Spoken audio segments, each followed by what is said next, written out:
Air bisa ditemukan di mana-mana, mulai dari air tanah dan gunung es, hingga di dalam sel-sel tubuh kita.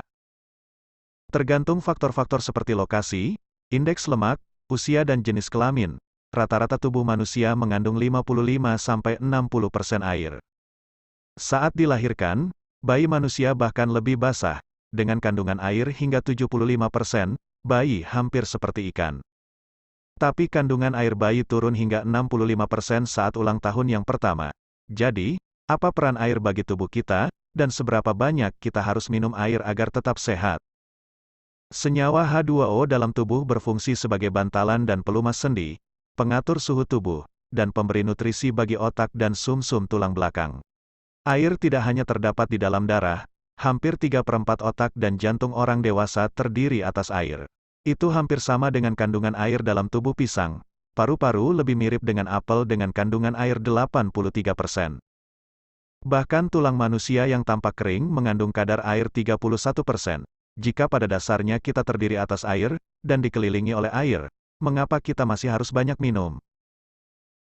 Setiap hari kita kehilangan 2 hingga 3 liter air melalui keringat, buang air kecil dan buang air besar, dan bahkan ketika bernapas. Meski aktivitas tersebut penting bagi kelangsungan hidup kita perlu mengganti jumlah cairan yang hilang. Menjaga kadar air di dalam tubuh penting untuk menghindari dehidrasi dan juga kelebihan cairan tubuh. Keduanya dapat berdampak buruk bagi kesehatan. Begitu penurunan kadar air terdeteksi, saraf sensoris di dalam hipotalamus otak mengirim sinyal untuk mengeluarkan hormon antidiuretik. Ketika hormon ini sampai ke ginjal, aquaporin terbentuk. Kanal khusus yang membuat darah menyerap dan mempertahankan air lebih banyak, sehingga menyebabkan air kencing menjadi pekat dan gelap. Dehidrasi berlebih berpengaruh pada menurunnya energi, suasana hati, kelembaban kulit, dan tekanan darah, juga gangguan kognitif. Otak yang mengalami dehidrasi bekerja lebih keras untuk hasil yang sama seperti layaknya otak normal, bahkan otak ini mengerut sementara karena kekurangan air. Kelebihan cairan tubuh, atau hiponatremia biasanya disebabkan oleh konsumsi air berlebih dalam waktu singkat. Atlet sering menderita overhidrasi karena rumitnya menjaga kadar air tubuh dalam kondisi fisik yang ekstrim.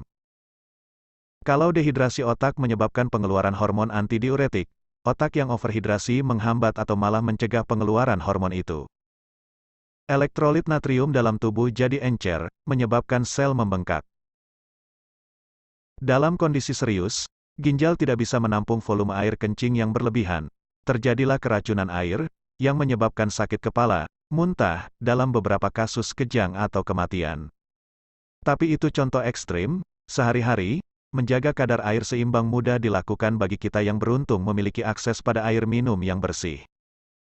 Selama ini, kita disarankan harus minum 8 gelas sehari. Estimasi ini telah mengalami perubahan. Konsensus para ahli kini mengatakan jumlah air yang perlu kita minum tergantung pada berat badan dan lingkungan kita. Konsumsi harian yang disarankan beragam antara 2,5 sampai 3,7 liter air untuk pria, dan sekitar 2 sampai 2,7 liter air untuk wanita. Rantang tersebut dapat disesuaikan tergantung apakah kita sehat, aktif, tua, atau kepanasan. Meski air adalah hidrator paling sehat, minuman lain bahkan yang mengandung kafein seperti kopi atau teh juga dapat mengembalikan cairan tubuh.